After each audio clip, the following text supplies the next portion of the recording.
Alrighty, guys, welcome back. Earlier, we were talking about the NBA playoff games that happened this past weekend, and now we're going to be talking about the Dallas Cowboys. But before I do that, I just wanted to remind you guys to like and follow the show. We get a number of questions from the viewers that come in during the show, so to ensure that your question gets read on the air, I ask that you use the tips and donation link with your question. That link is GSMCPodcast.net. This just puts your question at the top of the list so I can see it, and it also really helps the show, so you should do it. Excellent. Alrighty. So, the Dallas Cowboys, baby. I love the way you said that. The Dallas Cowboys, baby. Yeah, that's... Oh. I like it. Okay. Okay, so our first story comes from CBS Sports. So Dallas uses nearly every pick to revamp the offensive line front seven. If the Dallas Cowboys are going to make a fourth consecutive playoff trip next season, they need to ace the 2024 NFL Draft. They lost 8 of their own players in free agency, tied for the third most won offseason in Cowboy history. 5 of those losses were starters: running back Tony Pollard, center Tyler Biadasz, left tackle Tyron Smith, defense end Durance Armstrong, and defense tackle Jonathan Hankins. Those losses occurred because Dallas wasn't able to re-up quarterback Dak Prescott, who led the NFL with 36 touchdown passes in 2023, and wide receiver CeeDee Lamb, who led the NFL with 135 catches in 2023, to long-term extensions prior to free agency. Doing so would have enabled the Cowboys to spread those caps hits out more evenly across the future seasons. They have signed 2 external free agents this offseason: 32-year-old Pro Bowl linebacker Eric Kendricks and 28-year-old journeyman running back Royce Freeman. After being outmuscled in their 48-32 playoff loss against the Green Bay Packers, the Cowboys focused on getting stronger along their offensive line and in their front seven. Their first 4 picks addressed those areas, and Dallas finished the draft with linemen on both sides of the ball. The mission was to get bigger and stronger, and the Cowboys did just that. So that's our first story about the Cowboys. Okay. Faith? Yes. Something's up. Something is up. I'm telling you this right now. It feels like a surrender without surrendering. That's what it feels like to me. So you're I saying could be not wrong. all in anymore? No, I don't think the Cowboys are all in. I think they're all out. These moves today made me believe the Cowboys are going to move on from Dak Prescott. Oh, these are not the moves of a team that wants to make, that is like, hey, we have our franchise quarterback. We want to make sure he has the weapons he needs. What do we need to win now? When you look around and you say, we lost 8 major players. One of them is an 8-time Pro Bowler in Tyron Smith. Our lead running back is gone. Our center's gone. One of our top one of our top defensive ends are gone. One of our defensive tackles, Hanky, is gone. And you're saying, hey, we signed 2 free agents. That's it. After hearing, Dallas, are you all in? Are you all in? Dallas is looking around and saying, we do not want to get up under this whole salary cap issue with Dak Prescott having $40 million dead money hit. So if the Cowboys were serious about signing Dak Prescott for the future, you would have signed Dak Prescott before free agency so that you wouldn't lose 8 players from your team, which is one of the most in the NFL. they didn't go out and sign a bunch of free agents to replace the 8 players they lost.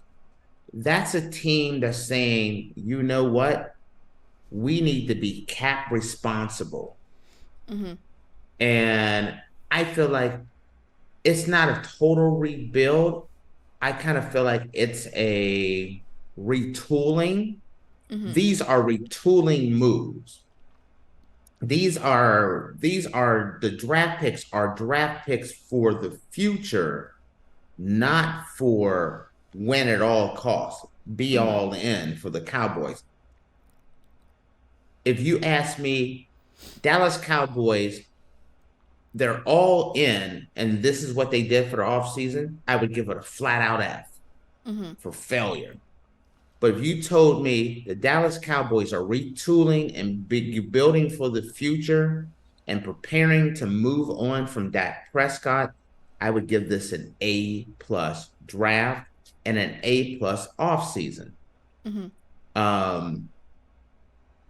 So none of these moves, when you look around, it is, hey, we want to strengthen our offensive line and our defensive line.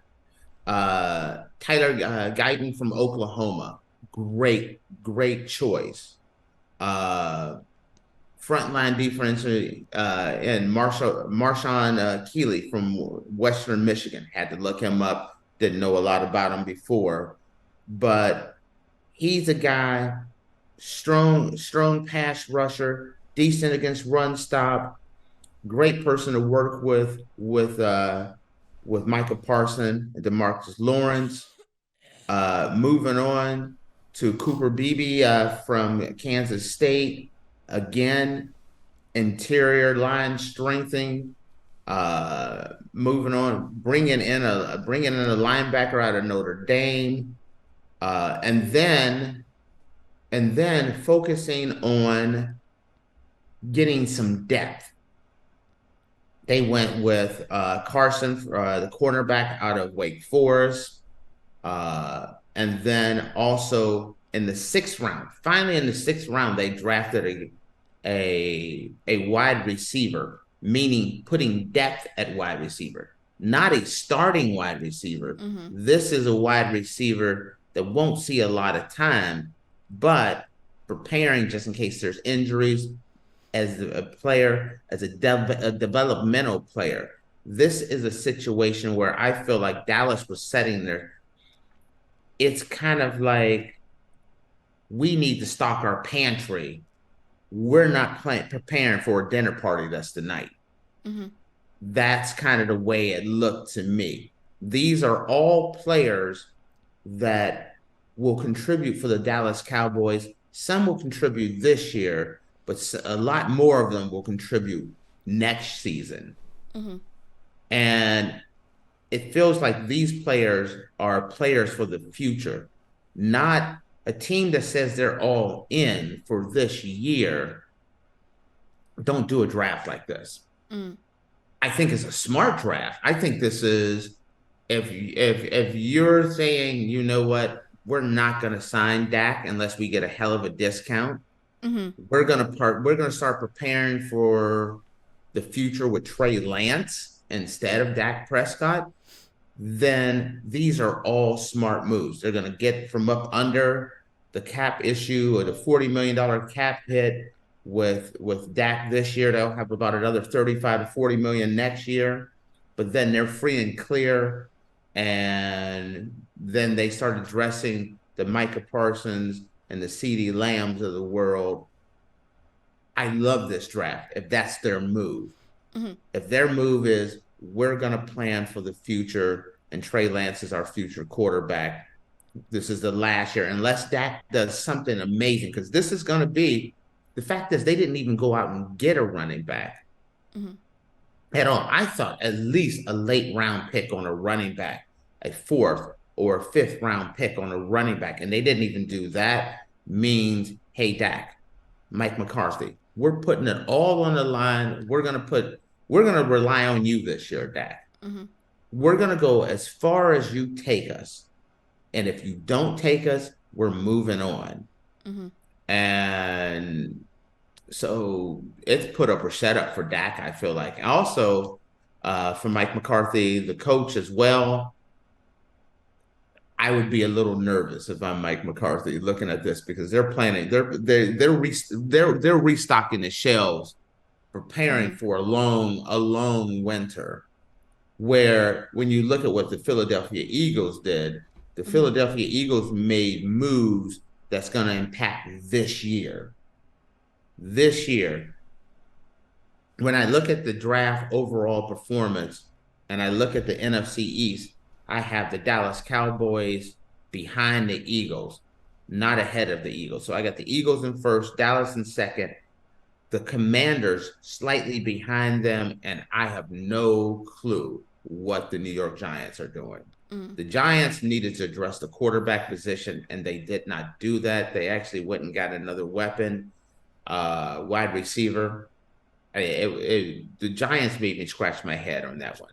So, all right. So, and then this all Speaking rolls of right running into backs. the next thing we're talking about. Speaking of running backs, so this story is also credited to Yahoo Sports. So Ezekiel Elliott and the Dallas Cowboys are moving closer to a reunion. The Dallas Cowboys have not drafted a running back through 3 rounds of the 2024 NFL Draft. That's leaving the door open for a reunion with Ezekiel Elliott. Cowboys owner Jerry Jones acknowledged this week that he's interested in bringing back the 28-year-old Elliott, who played last season with the New England Patriots after spending the first 7 years of his NFL career with the Cowboys. Jones did like Texas running back Jonathan Brooks, but the Carolina Panthers selected him 46th overall, 10 spots ahead of the Cowboys' second-round pick. Dallas has 4 more picks remaining, numbers 174. No, they don't. This is over the weekend, so they've already done their draft. Yes. Sorry. So I was just Okay. I was just helping you out there to let you finish that sentence there. Go My ahead. bad. Sorry. Okay. Elliott and his agent met with the Cowboys earlier this week to talk about coming back to Dallas. Jones said he believes Elliott is still capable of being an NFL starter. There's an opening in the Cowboys running backs room after Tony Pollard left in free agency to sign with the Tennessee Titans. Rico Dowd, Royce Freeman, Deuce Vaughns, Malik Davis, and Snoop Connor are all currently under contract. Elliott played all 17 games for the Patriots in 2023, recording 642 rushing yards on 184 attempts with 3 touchdowns. He also caught 51 passes for 313 yards and 2 touchdowns. Jones isn't committed to bring back Elliott just yet. That decision will be made after seeing how the final 4 rounds shake out, but considering the inexperience outside of Freeman on their running back depth chart, a reunion seems in order to solidify the position. When I say that the Dallas Cowboys running backs are Snoop, Royce, and Deuce, that just sounds funny, right? A little bit, yeah. Snoop, Royce, and Deuce. That's their running back core. Mm-hmm. Okay, I have been against the Dallas Cowboys bringing Ezekiel Elliott back. Mm-hmm. Faith, you looking at me here? Mm-hmm. Changed my mind. What? Yes. Oh my God. Write it down right now, guys. Tate has changed his mind. Here's the reason. Here's the reason why. Free agency happened, and there was a lot of great running backs in free agency, and Dallas didn't touch them. Mm-hmm. Speak. And I'm like, okay, they're going to go out and get them a young rookie running back this year. They're going to go out and bring in Brooks from Texas or the running back from Michigan. They're going to go out and get a running back. They didn't draft a running back at all. 0. They brought in Royce Freeman, and I'm like, okay. So when I look at what's left out there, they have to get a running back. It's kind of like, listen, through process of elimination, you gotta have somebody. Yeah. So it's like, if you wait to the last day if you're in high school and you wait to the weekend before prom, you're not getting the prom queen to go to prom with you. You know what I mean?